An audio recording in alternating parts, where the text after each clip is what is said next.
There we go. Welcome back, everyone, to part two of a very special edition of Mediation Matters, the first one of 2026, and we are coming in hot with 2 hours of fun. So, for those of you who joined us earlier, we welcomed Zach from ProLink and talked about insurance and claims, and it was actually quite riveting. And that will be recorded. I'm going to drop the PowerPoint into the chat in a few minutes. Before I do that, though, I want to acknowledge the land acknowledgement that I gave earlier and that still stands, and inviting moments of quiet reflection to all that are working on the lands, and my gratitude towards the caretakers of this land for thousands of years is standing, and just wanted to give a quick acknowledgement of that. So Sherry Barrett is here, and she is fabulous. She is doing a family mediator. She's a mental health clinician in working in Toronto, and she's a doctoral candidate at McMaster School of Social Work. Sherry's doing a research project that she's here to share some of the early findings. So really, you're getting the first sort of view of this, and Sherry's pretty excited to share this with you. Sherry has expertise in emotional focus skills training for separating parents and families in transition, and she is awesome. It's really nice to connect with you again, Sherry, and I'll turn it over to you without further ado. And I'll let people in if you see them. Don't you worry, I've got that. Okay, and I'll in Okay. the chat too. Thank you so Thank much. Welcome. Thank you, Marianne, and thank you so much for welcoming me into this space. And also for everybody to share their time with me and allow me into this space. I'm really grateful. I am really excited to share with you the little bit about the initial findings of my research.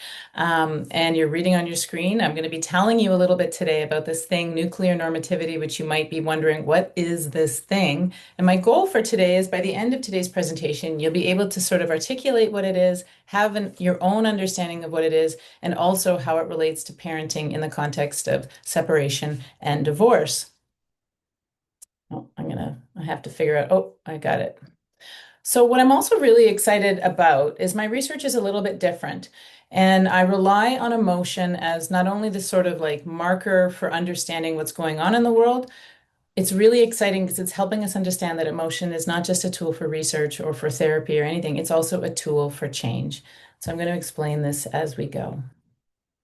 I'm going to start by sharing with you a little bit about the problem that I noticed in this world and why I thought it was important to do a PhD project on it.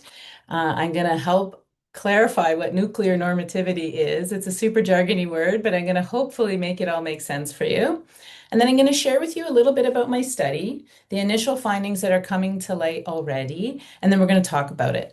And at a few different points in my presentation, I'm going to invite you to be a part of the presentation, and I'll invite you to do that via the chat. I have it on my screen so I can see what's happening in real time. And I'll ask you to sort of hold any questions if you can, either to those points where I invite a discussion or until the end. I'm going to save time so that we can get into sort of understanding how the applications of my work might impact what you do in knowing that there's so many different ways that we support families in transition in our various professions. And we're going to interact together through the chat. So to begin, the research problem that I saw in the world, I did a pilot study early on in my program, and I noticed that all the participants in the study described and expressed and experienced this like really intense suffering in various different ways. And all of the suffering came back to this understanding of self related to a single vision of family. And so that's really what I'm going in after and helping us understand what that suffering is about and how it happens and how we might be able to facilitate change and also what it does. And so now I'm going to invite you to actually participate a little bit already in the presentation. I'm going to be putting a picture of a family on the screen for you. And I want you to just like, without going too deeply into it, type a few words if you can about what you think about this family. And just take note inside, like, do we have a feeling about this family or does it evoke something inside me? Okay, so here's a family. What do you notice about this family? What do you think about this family? Um, Take a minute, notice if anything happens or we have any ideas. Anybody? Or maybe nothing. I feel nothing about mom is central. Okay. Mom is central in there. Yeah, that is true. Nuclear, very nuclear. I love it. Some people are providing these ideas about what nuclear normativity is. Perfect. Great. Typical. Mom, dad, two kids. Formal photo. Mom, dad. Typical family. Happy, happy, close, historical vibes. So we've got all heteronormative. Absolutely. I'm loving all these words from the 90s. Totally from the 90s. Actually, I believe this picture would be from the 90s. So I just want you to check in with yourself very, very briefly. Do you have a feeling? Does anybody have a feeling about this family? I'm seeing words like happy, close. Anything else? Okay, so we'll use those. There's a sense well dressed. Fair. So it's a kind of a general idea that this is a nice family. Or a typical family staged. I like this one because it kind of invites a different exploration. It does look staged. And what I can tell you about this family is that it's actually me. This is my family. Did anybody see that one coming, or did you recognize me in the picture? That's me in the corner with my hand on my mom. My mom and my dad, my sister and me in the corner. And what I can also it looks like the perfect stat family post. Right. So there's a big word, right? Perfect. There's all this sort of understanding about a family that this is a family.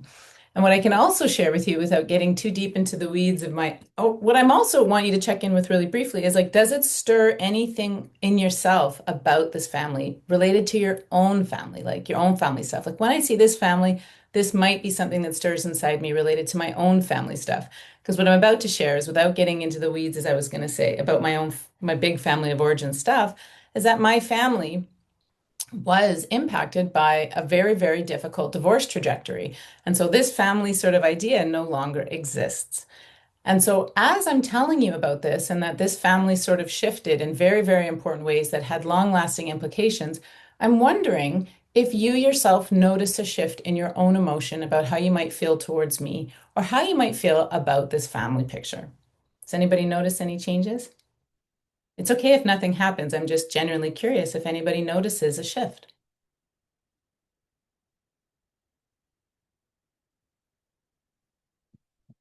Oh, I can't see. No, no family. I could identify. Okay, so there's some stuff there, right? That maybe I notice a shift in myself. And what I'm introducing to you now by this process of what we're doing is just inviting the exploration, and we're sort of mining, and we're mining right now for data about our emotion, that something happens. And when we notice that, then we can ask ourselves, what is informing that shift? Yes, you were from a divorced family. Yes, this is it. And so this is what we can we're starting to sort of understand that there's this idea of a perfect family and then it shifts into a change and that there's an emotional change that is happening, which in essence is this idea of nuclear normativity at work. So nuclear normativity, I like what I'm reading in the chat that there's these ideas. It's from the 90s. It's this historical thing. It's out of date. It's heteronormative. There's a lot of words impacted within it. And in a nutshell, what I want us to understand from today is that there's two components to this force that is alive and well in society, and it's exercised in all of these different ways. We can look at it on all three levels, whether it's a micro level at how it impacts the person, on a meso level, how it impacts the family, and then on a a macro level of how does it work through institutions. So the nuclear indicates that there's a mom and a dad who are married and that there are kids. And that the normative aspect of it is that this, in fact, is a norm, and that people then, whether it's inadvertently or actively, measure themselves by it. And these are also reinforced in different aspects of the law. Some that we may be aware of and some that we may be unaware of, but that it is a force at work in the world around us and it creates different impacts for people as they interact with it. So when I noticed this in my initial study, I went back and I wanted to understand this more clearly. And I did this exploration of Canadian family law. And what I realized that before in the 1700s, early 1700s, nobody cared at all about who was with who, right? There were all different types of families. There was polygamous families, same-sex families, interracial families.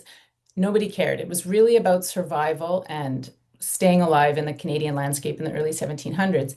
And the family was really about survival and also a bit about economic growth. How do we push things forward? And then, when British common law came down, bringing with it the legal tools of marriage and divorce, people began to be either excluded or included with who was allowed to be married and who was allowed to access this nuclear version of a family.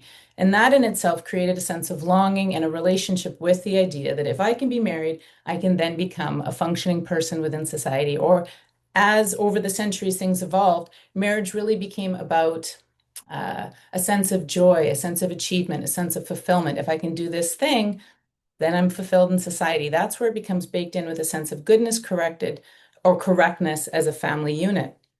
And divorce, for the longest time, was actually inaccessible, and it generally meant a source of suffering. So people for really a long time were encouraged to stay in this constraint of a marriage and a nuclear family, even if it was an unhealthy or difficult relationship.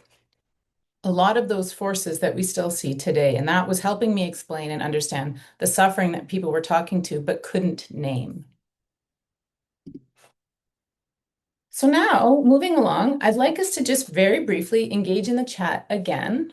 Help me understand, like when you see this word, what does it mean to you? What is divorce?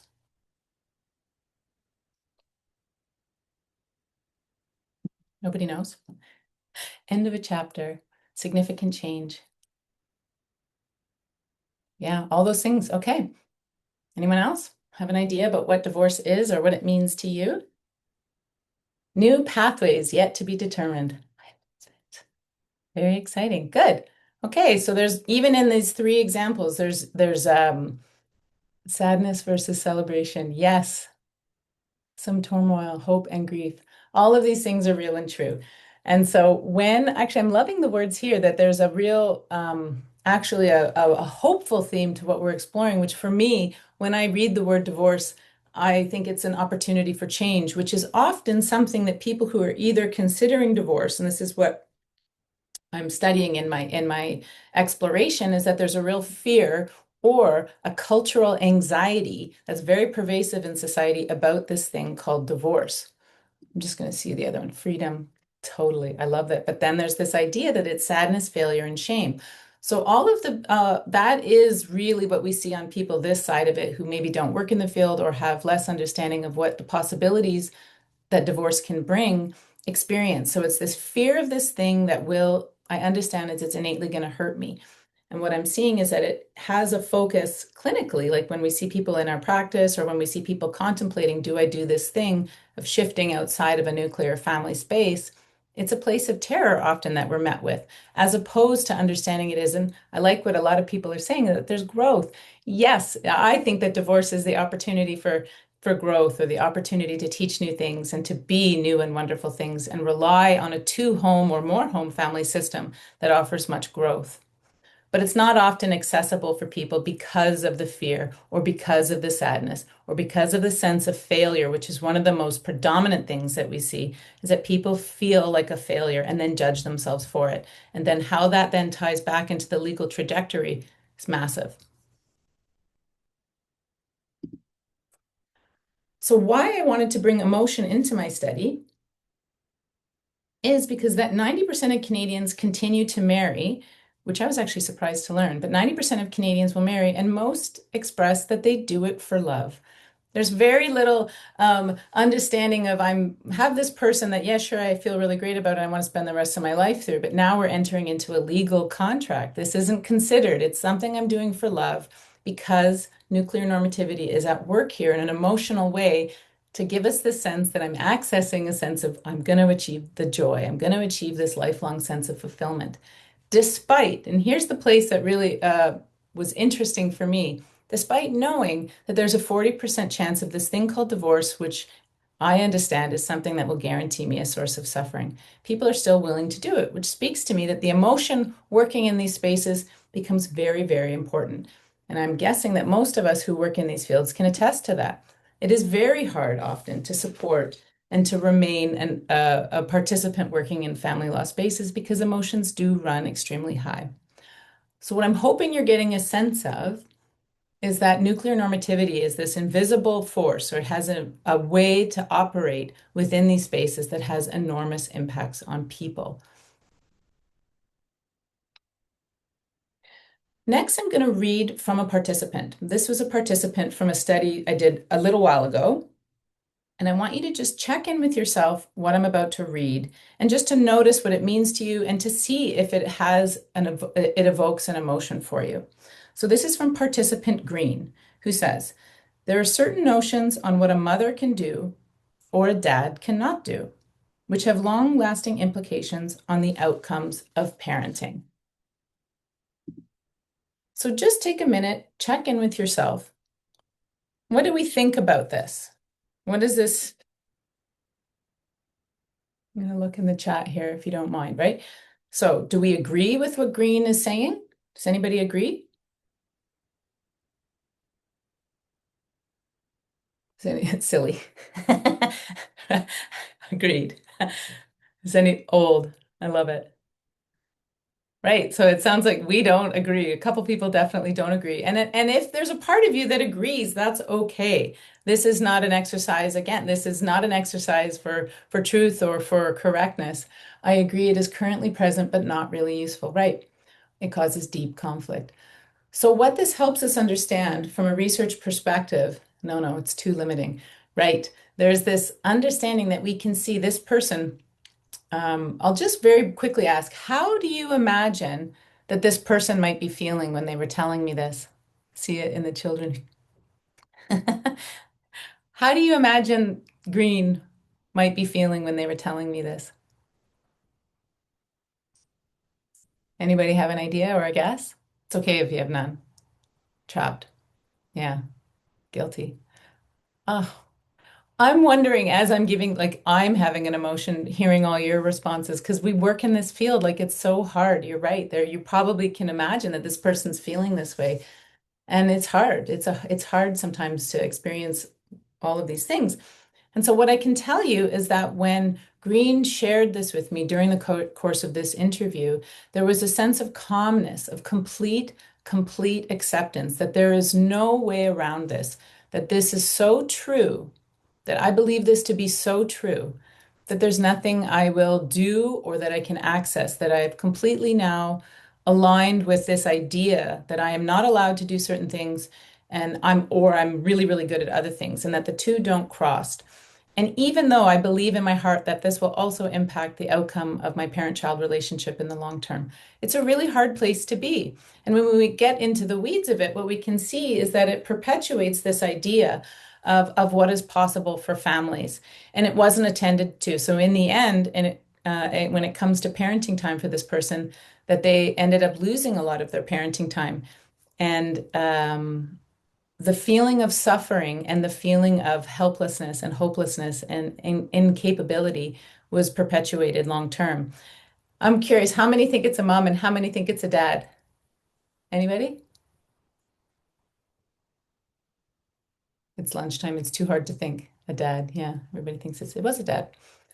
And so, and what we can also see here is that this was now perpetuating the idea that dads are less capable parents, not necessarily because anybody was perpetuating that, but because he internalized that and was unable to sort of advocate for himself because of his allegiance with nuclear normativity in his bones. There was no way, even though we know skills and that there are ways that we can teach equitable parenting or domestic arrangements like very well, it was not possible for this person. And then there was no advocacy for himself.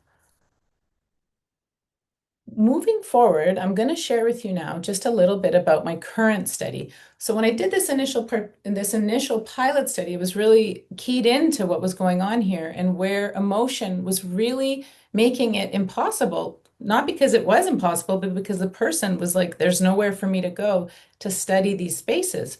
And so I then developed this, and I'm not going to ask you to like figure this one out or remember this emotion focused post-structuralism. This is just me telling you now that I developed this approach to research that helps us sort of tear up what we consider and believe is real and true and make something else possible through the use of emotion. So exploring emotion opens up spaces where suddenly we can see other pathways. And then what I did was I talked to 9 parents who were at various different stages of their legal trajectory and reorganizing their family. And I spoke with them 3 times. And I used different emotion aids. And my initial findings, so again, this is sort of like at a precipice of like I just getting started, but the initial findings that I'm learning have been really exciting for me. So I'm really grateful that you're here hearing about them. because it's been fascinating for me to go through, and I'm not done yet. So these are early days. But what I've explored and what I'm learning about my work is that talking about and feeling emotion over the course of the three interviews, overall, for all the people involved, it reduced the sense of stress and it made people feel better at the end of every interview, which actually turned into something itself because the interviews were supposed to be between 1.5 to 2 hours long. Sometimes ended up being closer to 3 or 4 hours because the person just really enjoyed the experience. But so that overall, every participant post interview felt better, talking about naming their emotion, and felt better about life in general and had hope for the future. I'm going to give you an example with a quote after I just give you the overview. I also found so far that exploring and teaching participants about nuclear normativity, I just have to move here so I can't read my own slide. It reduced stress overall, and it increased a sense of hope, and it also revealed new pathways in a very legal perspective and also in a life perspective. The material realities of life started to shift, that maybe I'm capable of this, or maybe I want to move towards that. And so that reflects several shifts in agency. So this is an example of the first finding, and these are quotes from participants. So I measured larger changes that occurred over the course of three interviews. So starting from interview one, was there sort of any transformative shifts that I can quantify over the course of three interviews? And this is one of them. So this parent came in to the beginning of the process very afraid of connecting with their child. In fact, like very against it, referred to the child as the child or it, never about a sense of connection. And in fact, was terrified, mobilized to move anywhere, whether it was about retaining a lawyer, seeking out support for the experience. It was very, very complicated. Learning about nuclear normativity, verbalizing the experience, and during the second interview, reconnected with this innate love and desire to be this child's dad. I want to be a part of this child. This is my child. I'm excited to know them. I've fallen back in love with this child, and it was a very, very like experience. And on the third interview, Falcon was very, very excited to share with me that their heart had come out of the freezer and that they had actually decided to retain a lawyer. They were really excited about the process and that they saw the process less as an exercise in conflict and pouring gasoline over like a tinder box, and that they wanted to figure this out in a different way. And also shared having this ability now that my heart is out of the freezer to access insight into their co-parents' reluctance to connect and to be like a co-parenting relationship. So in many ways, this shift created the opportunity for change. What does it feel like inside as a group? Anybody have feelings about learning about some of this so far? Just to get some feedback from the group. Anybody feel anything or think anything? No? Moving on. Also, I'm finding that when I explore literally the sense, this nuclear normativity, and teach them about it, that happens in interview two, I'm noticing across the board there's a reduction in stress, whether that's like communicated as like global anxiety or global depression or overwhelm or confusion, and an increased sense of hope. This is from participant Star, who, similar to Falcon, started the interview process like very like in a very like a global state of like disruption, right? Didn't understand, was confused. It was more of a frantic sense of confusion and overwhelm. I don't know how to connect with my child. I don't know how to be a parent. I don't even know about this thing called divorce. Like I'm freaking out. I don't even know how to go to work. And over the course of the three interviews, this person also at the end said, like, I actually don't feel afraid anymore. I can see myself. One of the emotional aids that I use in the interview process is called the bridge to change. And we want to kind of imagine what do we need to do to get to the other side. At the beginning, the person was not able to see across the side, and at the end was like excited again to say, I've retained counsel. I'm actually excited to try to do this thing, and it doesn't freak me out as much anymore. And I feel that I can access support for myself and move through and stay present with my kids. So that's another really exciting example. We must deal with them. I'm reading some of this. We, yeah, it's all very true. So I'm just reading in the chat here to see if there was any feedback on like, I really want us to, if you can, like even just to tap into yourself to be like, what does it feel like imagining? Have you worked with clients like this before? Have you had experiences where the people are just like losing their mind in a state of emotion and what it's like for you? It's a really, it can be a complicated place for practitioners with very little support often. Okay, and the other big finding that I'm noticing is that there's this shift in agency and a reliance on self. And so this parent described over the course again of the three interviews the experiencing of when the co-parent would do a wellness check, right? Or that there was a dispute about the parenting time order.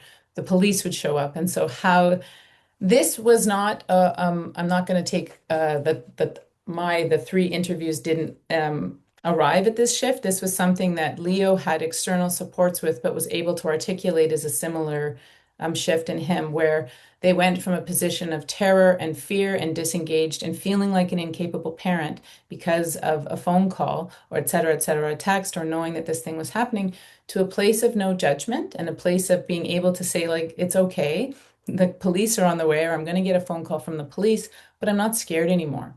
And what that then did for Leo in the context of being a present parent is enormous. I can be with my children in this moment and guide them through what does seem like an awful experience in a way that is growth forward, as opposed to I'm shutting down and terrified and showing my kids also that we need to be terrified in this space. So what we can see here is that there's a real shift in agency. I can rely on myself through emotion to pull myself forward into ways that are helpful and agentic.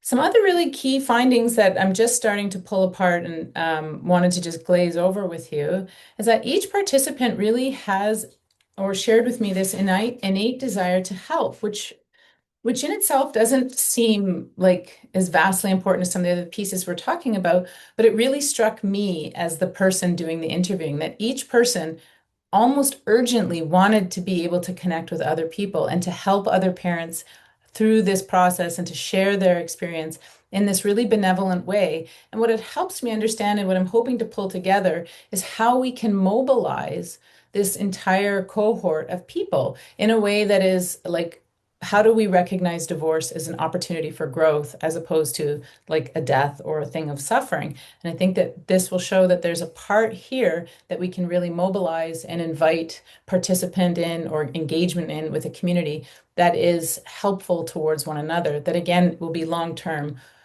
conflict reducing or pain reducing. There was also an absence of representation. More than 50%, like more than half of the people that I spoke with, could not imagine themselves in a family on the other side of the bridge. And in fact, beyond not being able to imagine it, it is too scary to imagine myself in a family that I won't do it. It's not safe for me to do it. Those are some of the words that people would use to describe it. And so I'm not going to do it. And what that does is it keeps the person stuck in this place of fear, resentment, hatred towards this is happening to me. And without the idea of being able to see what is possible for me, what are other good examples in the world of non-nuclear normative families or just regular families that don't exist in this one way that is completely out of date, it holds me in this place of I am no longer of value or I have no goodness. It's scary to imagine that, so I don't. When we talked about conflict in the interviews, we talked about conflict from moving it from this thing that was happening to me or I was involved in towards my own internal pain. And what I'm showing or what I'm seeing is that it helps us move from a place of something that I can feel and stay with and then move through as opposed to protect myself from or engage with it in an aspect that I must either win or I'm going to lose. It shifted to this place that I thought was really exciting and important, that it's something that I can move through and give myself access to doing things differently. And I'm also finding that emotion is providing us with a tool to address the sort of one size does not fit all aspect of the family law problem, right? One size does not fit all, and it is very difficult and it is very hard for family law to respond to all the different intricacies of family. And so when we can use emotion within these spaces, it allows us place to give agency back to the people and also explore things in a way without judgment. So that was really exciting to sort of like see how it reflected onto each of these trajectories that were all extremely unique, but all showed remarkable change when we went in and explored emotion without an investigation for the truth. It was really about what's the pain, what's going on, what is it allowing me to do, and what doesn't it allow me to do.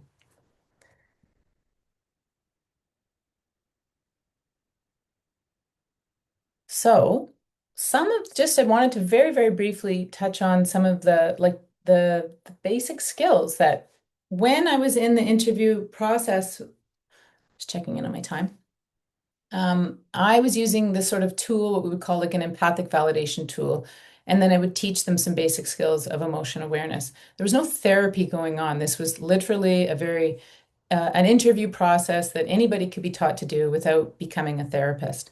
And using the tool of empathic validation and the promotion of emotion awareness through just the ways I was asking questions helped the participant innately become aware of the skill of being able to name and see what we would call like a troll in that bridge that I was describing to you, or like a block in the road, whether it was communication related with how I communicate with my co-parent or how I feel about that, and then how I move through it. So being able to identify the blocks in the road became a bit of a skill that innately the participants seemed to pick up and think about differently and feel about differently. And when with that skill seemed to come and reduce a sense of judgment. And I haven't like pulled out to see if this I can like kind of like solve for this part, but the skill that we know that we can scaffold these top two skills towards doing is that when we can reduce judgment, we move towards a place of self and other forgiveness, which is attached to apology, which is a very, very important space of healing. What I have noticed is that the skill of becoming able to forgive self for this place of judgment of not being like a good or valued person in these spaces or parent, etc., or family member did move the participants towards being able to reduce judgment overall. And that became helpful as we could see with the participant Leo, where that I'm able to like engage with police and feel surveilled or be surveilled by my co-parent in a way that is not harmful, even though, of course, the experience itself is awful. We would all agree to that. But what it does to the person when I can forgive myself about this experience, not judge myself for it, helped me then set better boundaries and stay more connected with my parenting practices and my child in through those moments. So those are just some of the like basic skills that we can kind of start to see come alive through my study as well. Me. So now I kind of wanted to just enter into a space and just to check in with yourself, and if it feels okay to say, I'm just looking back at the client here at the chat. I apologize, I moved away from the chat for a minute. But to reflect on yourself, and I want you to really like invest in this and to see what emotion might, if anything, evokes or comes alive or helps you understand anything. But like how many of your own clients in the spaces we work in felt better about their family after their legal process? Just to check in with yourself and kind of imagine how many literally of your clients would feel better about their families after their legal process. And to consider now how many of your clients would feel better about their co-parent after the legal process terminates. And I'm wondering what it is like for us as a group to just sit with that. And it might not be a good feeling.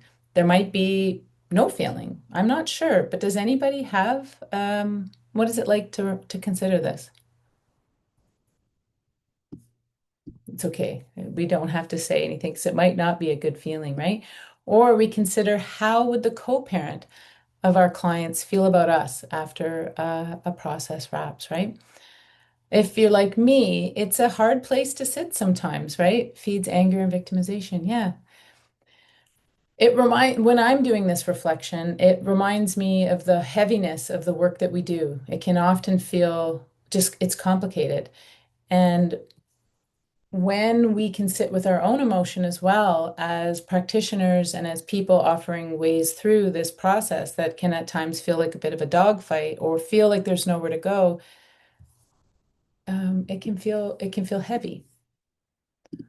And so I'm wondering, and if you can, if you do have ideas or things that you might want to contribute in the chat, how does it like, or what is it like now? You've heard me talk a little bit about this thing that I'm doing and how our clients have big emotions related to nuclear normativity. Just to check in, like, what is it like to learn about this and to acknowledge that this thing is happening and actually can have impact on how we move through these processes? Does anybody want to share a little bit about what it's like?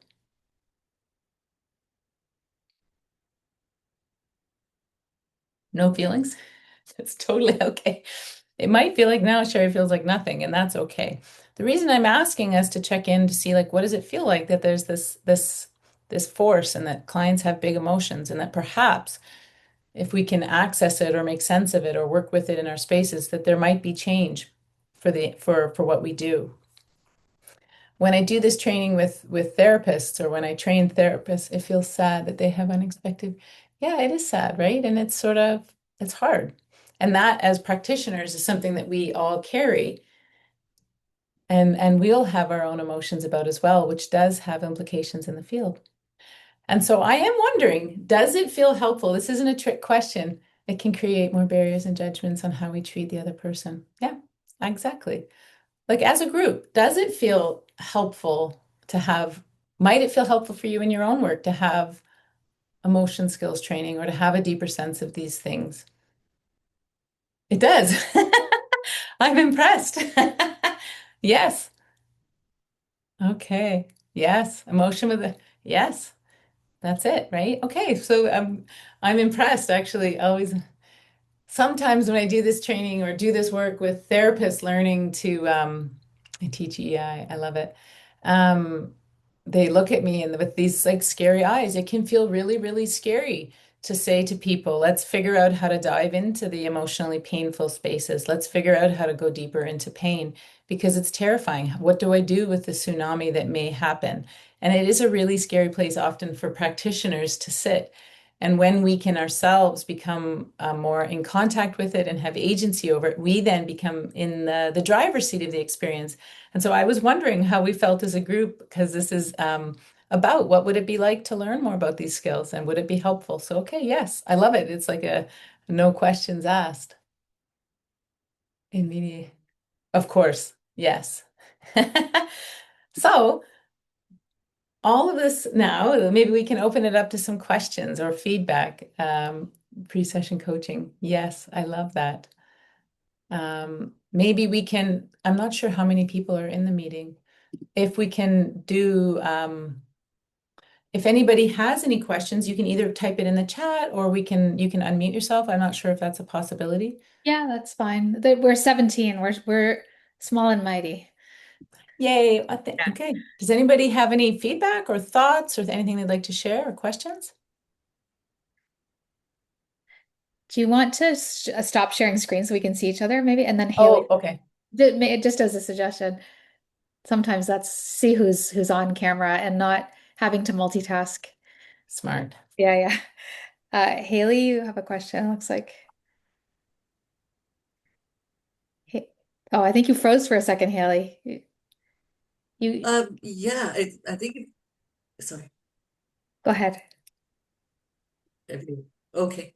No, it was really good to dive into emotions and see how people can release and hopefully move forward, which is interesting. But it reminded me of one of my last mediations where they were from different cultures. And so in terms of, I think like how I think one of them grew up was the mom was really the priority, the main central person, and the other person grew up, it was more dads are important as well as moms, right? And that really caused such an issue when they wanted more time with the child, especially an overnight, which is Yeah. always challenging with young children.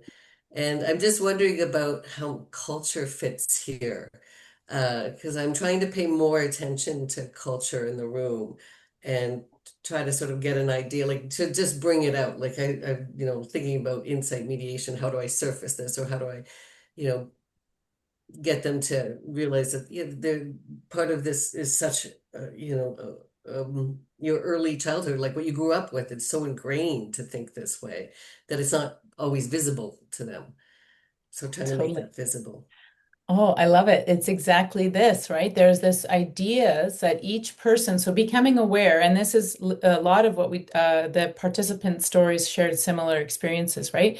So being able to then first, sorry, I hope I'm still seeing, it's like breaking up on me. Can you guys see me still? Mhm. Okay, good. That the act of that. So when we use emotion first as a way in, what it does is it's sort of emotion is universal, and emotion is something that we all experience, and it all helps us do quite literally. And so what we're under, and there might be some um, people who under like when we use emotion as a way in, what we're doing is we're going underneath the assumptions and the norms and the values that are sort of baked into all the understandings of whether it's culture or whether it's like a literal a parenting practice that is important to me. And it gives us a way to explore what it makes us do. So when I feel scared, perhaps, or that this different way of parenting or this different understanding of the domestic spheres of a family reorganization is happening, I feel X, Y, or Z about it. And when we talk about it and we can start making sense of that, this is literally a something that is making me do X, Y, or Z, it takes the cultural aspects and it makes it about agency, right? So I can be like nervous that there's a different role and that this family does it a little bit differently, and here's how I then feel about it and what that feeling then makes me want to do. Sorry, Haley, I can't see you anymore, so I'm like trying to find you in the thing because I want to Oh, feel like I'm I'm here. talking to you. Oh, okay. And then teaching them about that this is a thing that then what is it like learning about that this is common, like it's a very, very common experience, and you would be able to teach about not just about the emotion, to help people articulate that when I think about maybe the parenting plan moving forward or our parenting, our family systems looking like this, I actually hate it. And maybe even being able to say like something that makes my skin crawl, you can then work backward and saying, well, what does it make you do? And let's talk about that. And then how does that, like, is that helpful for you? Often people don't realize this is the emotion helps us stay in unawareness about what it allows and what it doesn't allow. Often, when we can explore first the level of emotion that's happening in creating pain or creating like moving away or self protect or whatever, what is it erasing? Well, maybe when we realize that doing parenting in this way, of course, it feels scary or it feels this without judgment. So the way I'm talking about it is like, of course you're terrified or of course you hate it, et cetera, et cetera. And what would it be like you to do it differently or to have a full week off and to actually be able to sleep and to be actually able to focus in on your career for a different amount of parenting time. And if even then you can continue to deepen the conversations and the explorations to look at, well, what prevents me from aligning with this new way of doing a family? What is it? Like, is it that I'm judging myself, that I'm then perhaps less of a good parent, et cetera, et cetera? So from like the practice perspective, using emotion as a way to explore the different levels of what the difference in a cultural expectation and what that then gives as a safety, right? Is like, I am comfortable in this space. When I'm expected to move outside of this space, I feel judged, I feel scared, and then it means that I'm then a bad person. We can give the agency sort of back to the person to be able to say, like, it's actually okay to feel all those things because you are feeling them. What might we be missing in that space? What could then be possible if we moved outside of that space, even though it's really, really scary? We're taking the judgment out by being able to stay with the emotion of it because it is there anyways. When we're not honoring the emotion of the system, it just tends to get bigger. And that's where we find the sort of conflict, aren't we? The conflict grows. Sorry. I'm sorry, but I was looking at this. Does that help, Haley?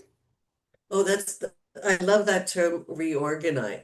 I think that's such an, because I think that's a great way of suggesting, not that I want to get away from the emotions, but sort of just normalizing it, I guess, that things are being reorganized, your family's changing, and it's hard to move with it. Because like you're saying, that you have strong belief systems that if I move out of this belief system or how my parents did it or if the world does it, then I'm the bad person. Okay, A hundred interesting. I percent. You love can that see how idea the of benefiting. the it really is like an example of how, so when we go back to that slide, there's this like idea of a nuclear family, and that could mean a lot of different things to different people expressed different ways, but that the baked in ascription of goodness or moral correctness, it has an innate sense of judgment.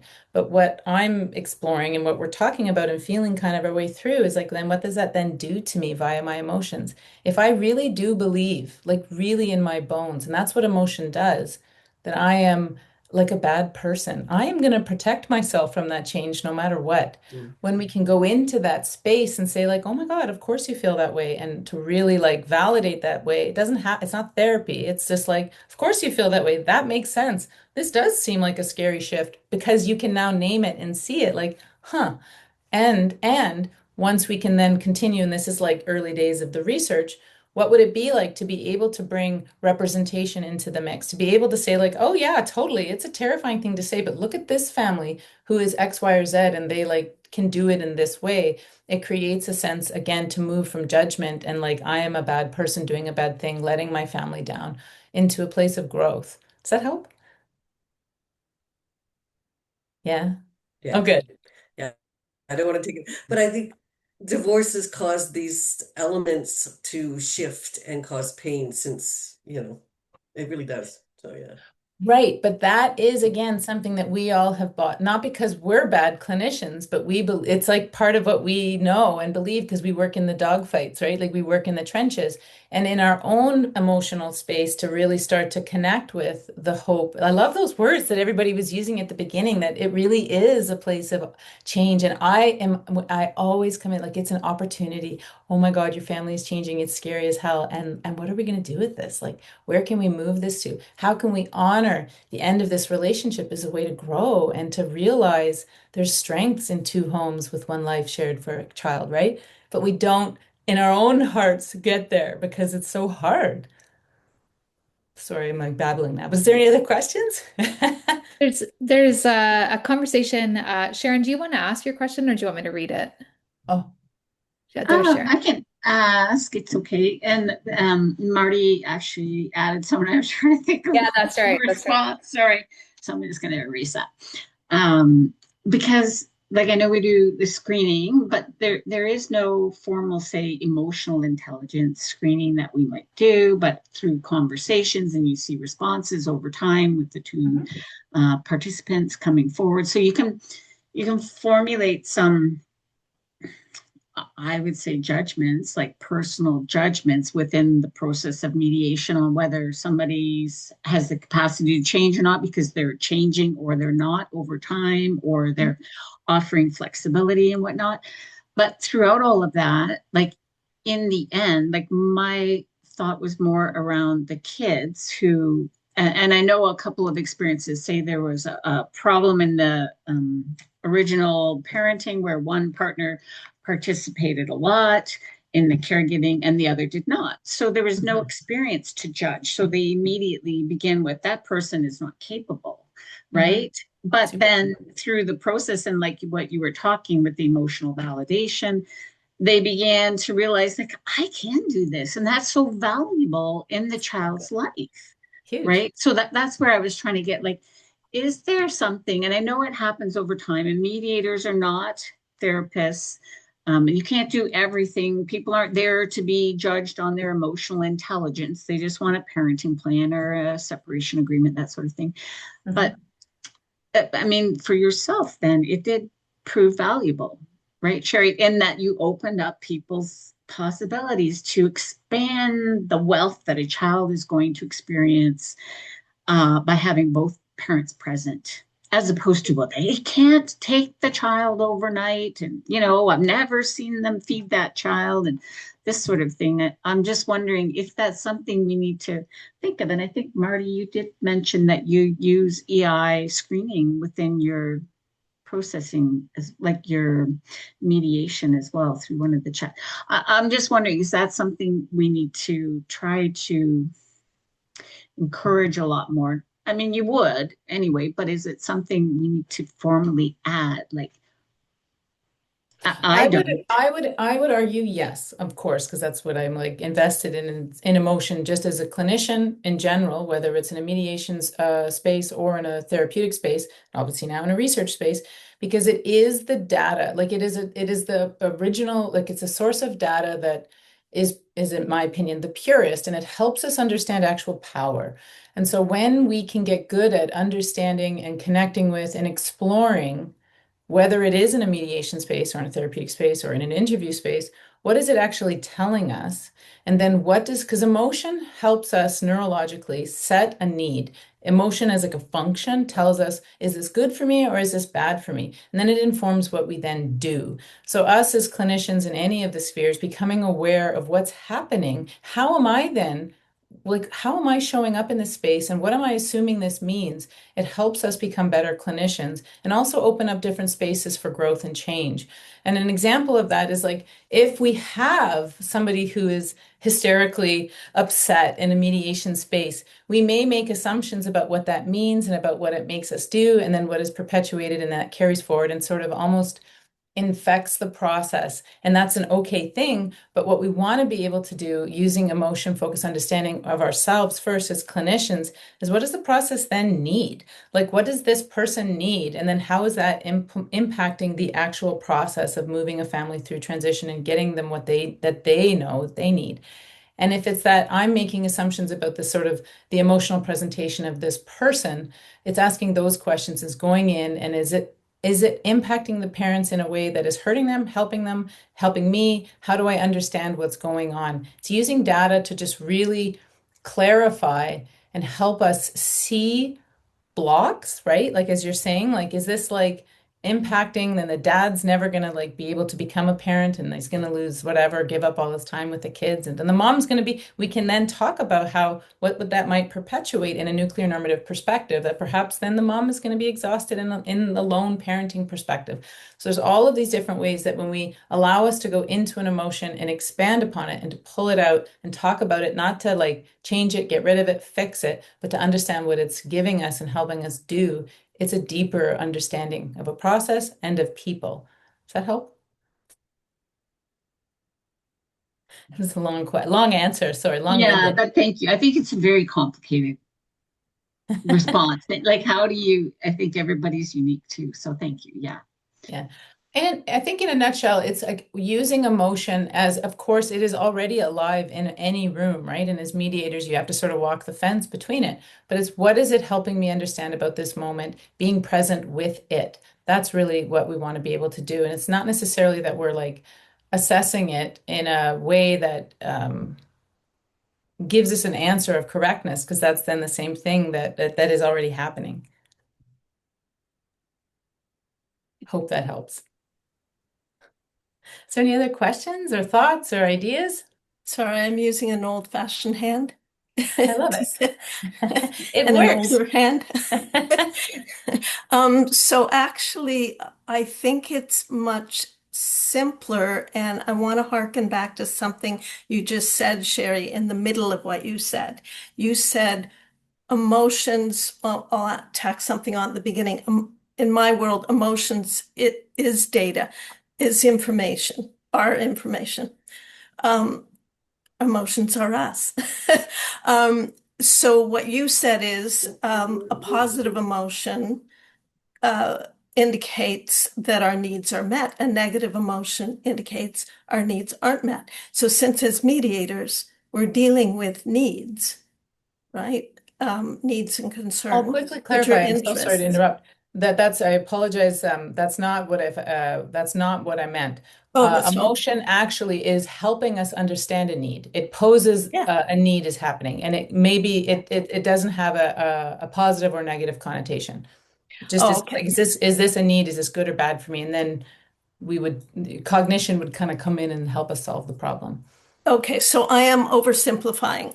So there's uh, Maria Mirashiro. She's one of the people in the NLP movement, um, and oh, the movement that Marshall. Oh, sorry, can't remember. But she actually said this that emotions are information. So I say to mediators, please don't clamp down emotion, you're clamping down information, you're getting feedback on what people are feeling. And sure, it can be complicated. Tears can be happy. And frustration, it's not as black and white as I just said, but basically it is information. And actually, one of the most transformative moments in a mediation that I had was one tear rolling down mom's face when she heard something from dad. Mm. And all I did was lean in and say, I didn't have to use active listening, although that's my favorite tool. I didn't have to know what was going on. I just said to her, Mm. "What did you just hear?" Mm. How And wonderful. then boom, right? And two people that hadn't seen each other for 2 years went to lunch. So, I love it. so yeah, I think emotions are a cornerstone. Even in the seminal book, Getting to Yes, I think in page 30 something, right at the beginning, it says you can't ignore or bypass emotion. If you do, it will become, in a term that I learned from you, Marianne, was the rock in the river. It will Mm. become that impasse, and people will check out, or they just won't be understood or something. So, Oh, I yeah, love I that. do encourage all, emotion to be on the table and normalized and welcome. So I actually put Mhm. it in my introduction. Emotion is welcome here, even anger. We will unpack it. I just want to keep people safe. So how I do it is another thing, but I Mhm. want people to be able to welcome all emotion. Mm. That's lovely. Is there any other questions or ideas? Just before, just to bring it back that in the context of my study and then how it comes back to this idea of nuclear normativity is that when we then like the usage of emotion in this lens is really helping us identify places uh, where there is systems of oppression really at work in our society and within the law, and how that then impacts me on an emotional level. And then what do we do with it when we find it? So it can be a bit of a guide to help us through some of these places where we might feel stuck or protected. Works on both ways. So I hope you enjoyed what I'm sharing with you today. Were there any other questions? I know I feel like you've been so attentive. I'm so grateful. It looks like you've come to the end of the questions, but such a great conversation, Shira. I was really impressed with the content, and I loved the engaging with our emotions and asking us to think was really refreshing especially after an hour on insurance where we were I all know, I worried was and thinking, oh my God. tense. Yeah, yeah. So that was great. Thank you so much, Shira. It's a pleasure. And if you have any follow-up information to share, you can send it along to me. And if you want to receive any follow-up information, you can email me, folks, and you know where to reach Yeah. me, director@oafm.on.ca. And I will bid you a wonderful rest of your afternoon and a good week. And hopefully we'll talk again soon. Thank you. Thanks so much. Yeah, thank you. Bye, everyone. Bye. Take care. Thanks. Thank you. Bye-bye.